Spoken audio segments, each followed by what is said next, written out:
Hello दोस्तों, एक बार फिर स्वागत है आपका हमारे चैनल पर। मेरा नाम है वरुण और हम बात कर रहे हैं मध्य प्रदेश की। तो मध्य प्रदेश के 52 जिलों की हम यात्रा कर रहे हैं ताकि मध्य प्रदेश के जिले के अंतर्गत जो भी क्वेश्चन एग्जाम्स में पूछे जाए मध्य प्रदेश के, वो हमसे बन जाए। तो इसी श्रृंखला में आज हम आए हैं, पहुंचे हैं इस जिले में जहां से उद्गम होता है मां नर्मदे का। नर्मदा नदी का उद्गम जो है वो होता है कहां से? अमरकंटक पहाड़ी से। और अमरकंटक पहाड़ी जो है पहले शहडोल के अंतर्गत आती थी, लेकिन अभी फिलहाल नवनिर्मित जिला जो है अनूपपुर हो चुका है। तो अनूपपुर के अंतर्गत ही ये आता है और आज हम इस जिले की यात्रा करने वाले हैं। किसकी? अनूपपुर जिले की। तो भाई आप ये देख पा रहे हैं मैप में, ये रेड रेड कलर से, ये है अनूपपुर। याद रखिएगा ये यहाँ पे छत्तीसगढ़ लग जाता है, तो छत्तीसगढ़ से कनेक्ट होता है राज्य की सीमा, और ये शहडोल से बना हुआ जिला है नवनिर्मित। और यहीं से भैया अमरकंटक पहाड़ी से बहुत सारी नदियां निकलती हैं। 3 नदियां निकलती हैं, एक तो है नर्मदा, एक है जोहिला और एक है सोन। ठीक है, सो 3 नदियां ऐसी निकलती हैं। बहुत इंपॉर्टेंट नदियां हैं और बहुत इंपॉर्टेंट तीर्थ स्थल भी इसको कहा जाता है। ठीक है, अमरकंटक को। तो चलिए देखते हैं। जिले का नाम है अनूपपुर। 15 अगस्त आजादी का दिन था, 2003 की वो बात थी कि भाई इसको शहडोल जिले से अलग करके बना दिया गया था। अनूपपुर, कोतमा, चैथरी, पुष्पराजगढ़, ये तहसीलें हैं किसकी? अनूपपुर जिले की। और शहडोल और डिंडोरी से सीमा इसकी लगती है। भाई ये ऊपर शहडोल है और ये डिंडोरी है। ठीक है, सो शहडोल और डिंडोरी से सीमा लग जाती है किसकी? किसकी? भाई अनूपपुर जिले की। राज्यों की बात करें तो छत्तीसगढ़ राज्य से भी सीमा लगती है। पूर्व में जाओगे तो भैया पूरा छत्तीसगढ़ ही लगता है। जनसंख्या की बात करें तो 2011 की जनगणना के अनुसार 7,49,237 जो है जनसंख्या हुआ करती थी किसकी? अनूपपुर जिले की। और साक्षरता दर जो है 2011 की जनगणना के अनुसार 68.88%, मतलब 69% मान लीजिए लगभग, जो कि ठीक है, बहुत अच्छी तो नहीं कह सकते, और इसको बढ़ाना ही है अपने को। हालांकि बढ़ जाएगी इस बार, जनसंख्या बढ़ी है और साथ ही साथ साक्षरता भी बढ़ चुकी है पिछले 10 सालों में। तो अनूपपुर जो है मध्य प्रदेश के 10वें संभाग, 10वें नंबर का संभाग कौन है? शहडोल संभाग है 10वें नंबर का, 2008 में गठित किया गया था। इसका मुख्यालय शहडोल है और 3 जिले इसके अंतर्गत आते हैं। कौन कौन से आते हैं? एक तो शहडोल आता है, उमरिया आता है और अनूपपुर आता है। ठीक है, कोई दिक्कत परेशानी? ये नवनिर्मित सबसे नया शहडोल संभाग है, 10वें नंबर का है ना। जनसंख्या के मामले में भी सबसे छोटा संभाग है शहडोल। चलिए इतिहास की बात कर ले अगर अनूपपुर जिले की, तो 15 अगस्त 2003 शहडोल जिले से इसको अलग करके बनाया गया था, है ना। और अमरकंटक, अमरकंटक जो जगह है भाई वो बहुत ही इंपॉर्टेंट है, क्योंकि यहां से नदियां निकलती हैं बहुत सारी। अमरकंटक पहाड़ी पर ये बना हुआ है और इसको पवित्र जिला भी घोषित किया गया है ना। अमरकंटक को पवित्र नगर है, ये जिला नहीं, पवित्र जिला तो अनूपपुर बोले जाएंगे। अमरकंटक जो है पवित्र नगर है। इतिहास के अनुसार अमरकंटक चेदी वंश, क्या भाई चेदी वंश ये बिल्कुल उस समय का वंश है। याद रखिएगा कि जब जनपद हुआ करते थे, महाजनपद, उस समय का। तो चेदी वंश और कलचुरी वंश, इनके अधीन ये क्षेत्र रहा है ना, अनूपपुर वाला क्षेत्र। अनूपपुर जिला पहाड़ी जिला है भाई, पहाड़ी पर ही स्थित है, ऑब्वियस सी बात है, तभी तो नदी निकल रही है और क्या। और यहाँ की जलवायु क्या है? गर्म और शीतोष्ण है। गर्म और शीतोष्ण जलवायु यहाँ पर पाई जाती है। उद्योगों की बात करें तो भैया खनिज है, खनिजों में कोयला, क्योंकि वो क्षेत्र ही है पूरा कोयला वाला क्षेत्र है। यहाँ पे आप देखोगे तो सीधी सिंगरौली वाला जो क्षेत्र है, फिर यहाँ पर शहडोल, उमरिया, ये पूरा क्षेत्र जो है ये कोयला वाला बेल्ट है पूरा, जिसमें कोयला पाया जाता है। ठीक है, सो कोयला, ये कोयल लिख गया, कोयला है। बॉक्साइट, अयस्क है, फायर के लिए, ये तीनों चीजें जो है यहाँ खनिज के रूप में पाए जाते हैं। अनूपपुर जिले का जो कोतमा है, कोतमा है, ये कोटमा नहीं है, कोतमा है ना। कोतमा कोल माइंस के लिए प्रसिद्ध है और साथ ही साथ वेंकट नगर जो है ये बीड़ी उद्योगों के लिए फेमस है। ठीक है, कोतमा किसके लिए है? कोल माइंस के लिए, है ना। और बीड़ी उद्योग के लिए क्या है? वेंकट नगर जो है प्रसिद्ध है।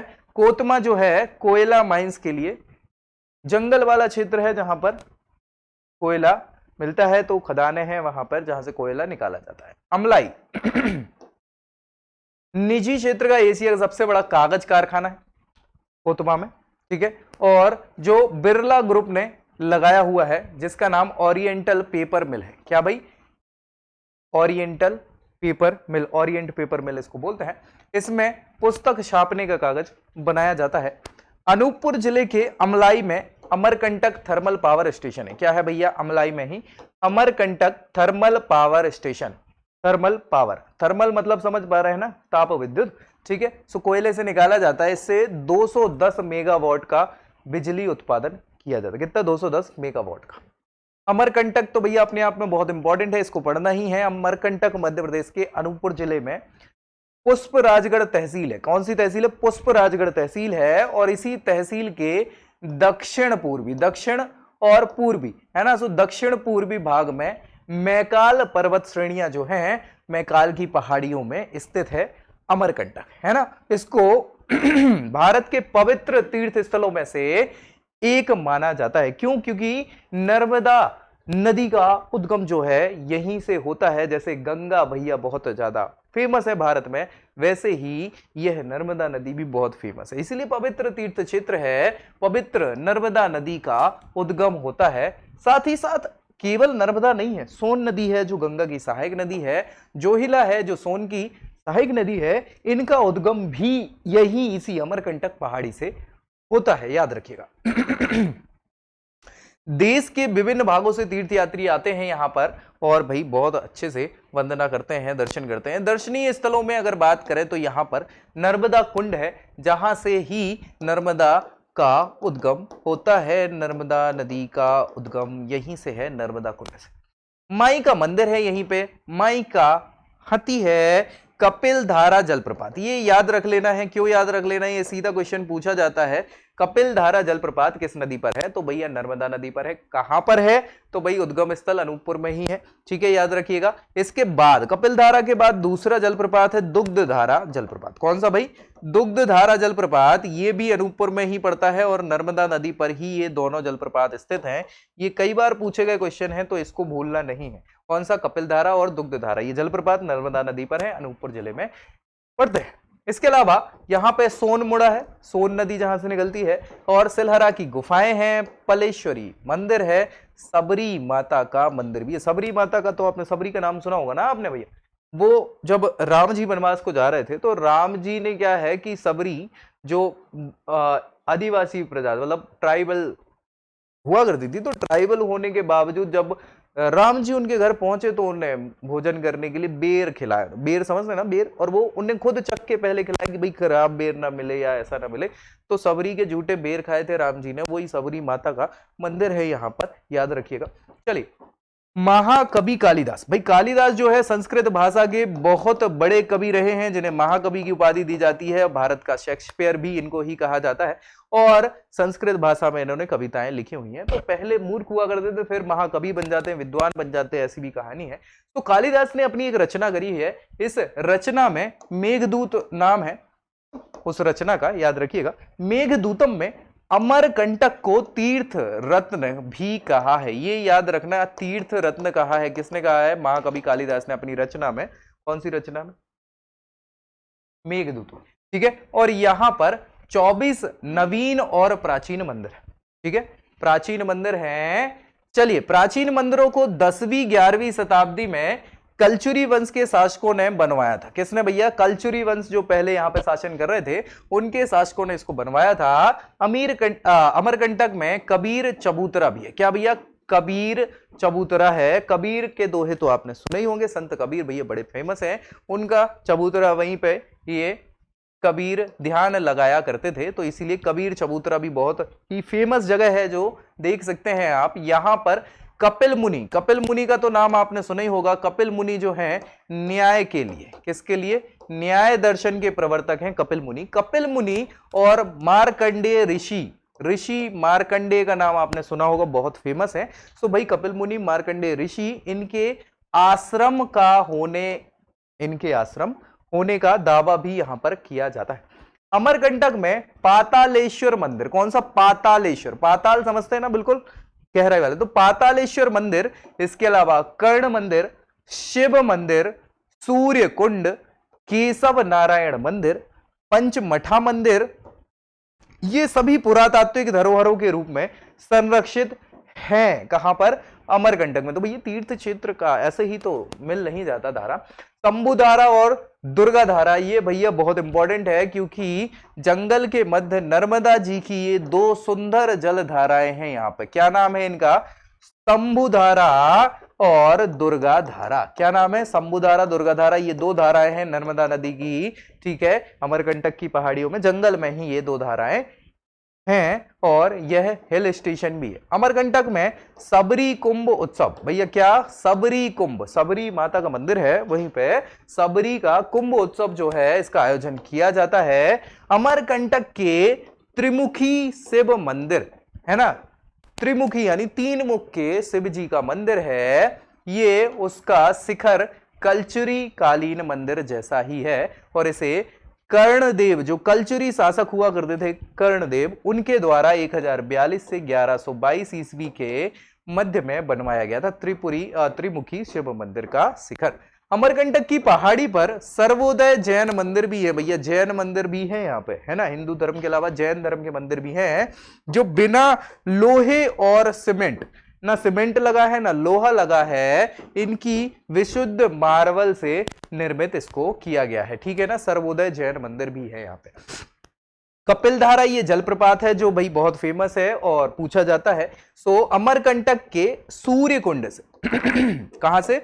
सूर्य कुंड से नर्मदा का उद्गम होने से 6 किलोमीटर की दूरी पर यह जलप्रपात स्थित है। यह नर्मदा के 100 फुट गहरे खड्डे में गिरती है। यह जो नर्मदा है यहां से गिरती है, इसी में तो वो बनेगा ना जलप्रपात, तो 100 फुट गहरे गड्ढे में गिरती है, जो बहुत ही मनमोहक जलप्रपात का निर्माण करती है। और इस मनमोहक जलप्रपात का नाम क्या है? कपिलधारा जलप्रपात है। शुभ मंडल, क्या नाम है? शुभ मंडल।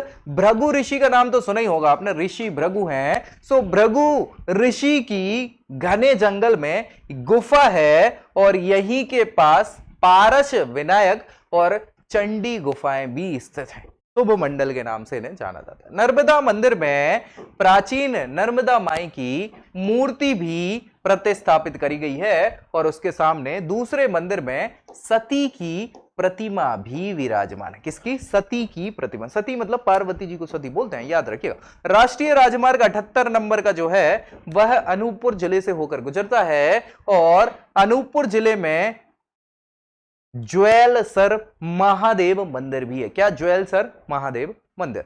सूर्य कुंड को नर्मदा नदी का उद्गम कहा जाता है। कभी पूछ ले तो कहां से उद्गमित होती है, जैसे भैया गंगा जो है गौमुख से निकली है, वैसे ही सूर्य कुंड से क्या है कि यहां पे नर्मदा नदी का उद्गम होता है। सोन कुंड, अब सोन कुंड है, वहां से सोन नदी का उद्गम होता है, ये याद रखिएगा, ठीक है। पूछे जाने वाले क्वेश्चन है डायरेक्टली। ग्रामीण पंचायत प्रशिक्षण संस्थान, क्या? ग्रामीण पंचायत प्रशिक्षण संस्थान, ये अनूपपुर जिले में स्थित है।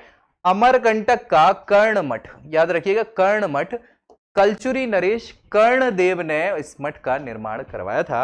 अमरकंटक की पहाड़ी पर नागपुर में जो भोसले राजा हुआ करते, भोसले परिवार जो है वो मराठा साम्राज्य के जो संगठन था उसके अंतर्गत भोसले साम्राज्य आता था।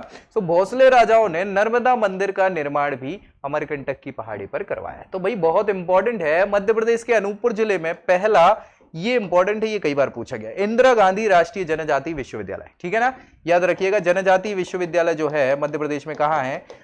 अनूपपुर जिले में ही है, याद रखिएगा। अमरकंटक विश्वविद्यालय की स्थापना 2008 में करी थी, ये कई बार पूछा गया क्वेश्चन है। इसके लिए 2007 में अधिनियम भी पारित किया गया था, उसके बाद इसको एस्टैब्लिश किया गया था। विश्वविद्यालय का मुख्य उद्देश्य क्या है? जनजातियों के लिए उच्च शिक्षा और शोध के नए अवसर प्रदान करना।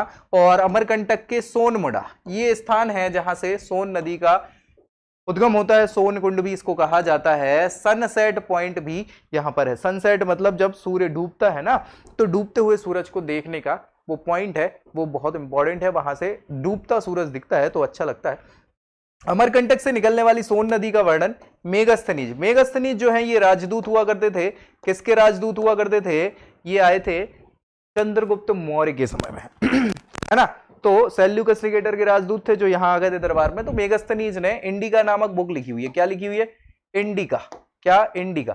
तो इंडिका बुक जो है इसी में हिरण्य, क्या नाम है? हिरण्य नाम से जो है सोन नदी का वर्णन किया हुआ है। सोन नदी की जलधारा में सोने के कण भी मिलते हैं। क्या मिलते हैं? सोना पाया जाता है, इसीलिए सोन नदी कहते हैं, याद रखिएगा। सोन इसीलिए पड़ गया नाम उसका। अमरकंटक जिले की मतलब अनूपपुर जिले की अमरकंटक पहाड़ी से 3 नदियां कौन कौन सी? नर्मदा, सोन और जोहिला, इनका उद्गम होता है। सूर्यकुंड, ये वही है सूर्य कुंड जहां से नर्मदा नदी का उद्गम होता है। इसके अलावा लोक ऐसी मान्यता है कि सूर्य कुंड के जल से स्नान करने से किसी भी प्रकार का जो चर्म रोग है, चर्म रोग मतलब जो शरीर से रिलेटेड रोग होते हैं ना, कोड़ ओड़ इत्यादि, वो ठीक हो जाते हैं। तो ये मान्यता है किसकी? इसी सूर्य कुंड की, जहां से उद्गम होता है नर्मदा नदी का। चलिए देख लेते हैं, ये अमरकंटक है भैया, बहुत इंपॉर्टेंट जगह है ना। कितना प्राकृतिक मनोहारी दृश्य है, जाएंगे तो मजा आ जाएगा। कपिल धारा जलप्रपात, ये 100 फीट गहरा गड्ढा है जिसमें ये नर्मदा जो है गिरती है और ये बनता है कपिल धारा जलप्रपात। इसके अलावा दुग्धधारा जलप्रपात भी है, ये भी नर्मदा नदी पर ही है, जो अनूपपुर जिले में बनता है आगे। इसके बाद सेलहरी की गुफा है, सेलहरा की गुफाएं, ठीक है। सेलहरा की गुफाओं के बाद शंभु धारा और दुर्गा धारा, ये दो अलग अलग धाराएं हैं, ठीक है ना। ये भी मनोहारी दृश्य है देखने को। नर्मदा उद्गम स्थल है, ये पूरे मंदिर बने हुए हैं, यहाँ पे 24 मंदिर हैं प्राचीन और वो, ठीक है। माई का हाथी है, ये देख पा रहे होंगे आप, माई का हाथी। और यहां से आप देखोगे इस हाथी में से गुजरने की प्रथा मानी जाती है कि जो गुजर गया उसके पाप दूर हो गए, ठीक है। जो नहीं गुजर पाया वो पापी है, व्यक्ति है ना, यानी बिना पाप वाला व्यक्ति गुजर जाता है। चले, सोनमुंडा, क्या भाई? सोनमुंडा ये वही जगह है जहां से सोन नदी का उद्गम होता है, याद रखिएगा। कबीर चबूतरा, ये है वही जगह जहां पर कबीर जी ध्यान लगाते थे, संत कबीर, इनके कबीर के दोहे बड़े फेमस है, याद रखिएगा। सबरी माता का मंदिर है ये भैया, श्रद्धा और सबरी, है ना। इसी के साथ भाई ये जो हमारा अनूपपुर जिला था भैया, बहुत ही धार्मिक तीर्थ स्थल है और मान्यता भी है, नर्मदा उद्गम स्थल है, सोन उद्गम स्थल है और जोहिला उद्गम स्थल है। ये क्वेश्चन डायरेक्टली पूछे जाते हैं। कोयला भी पाया जाता है यहाँ पे। चले, तो भाई हो गई बात इस जिले की यात्रा की। अब नेक्स्ट वीडियो में हम नई यात्रा करेंगे नए जिले की। तब तक के लिए मिलते हैं नेक्स्ट वीडियो में। वीडियो अच्छी लगी हो तो लाइक करिएगा, दोस्तों में शेयर करिएगा और चैनल सब्सक्राइब करिएगा।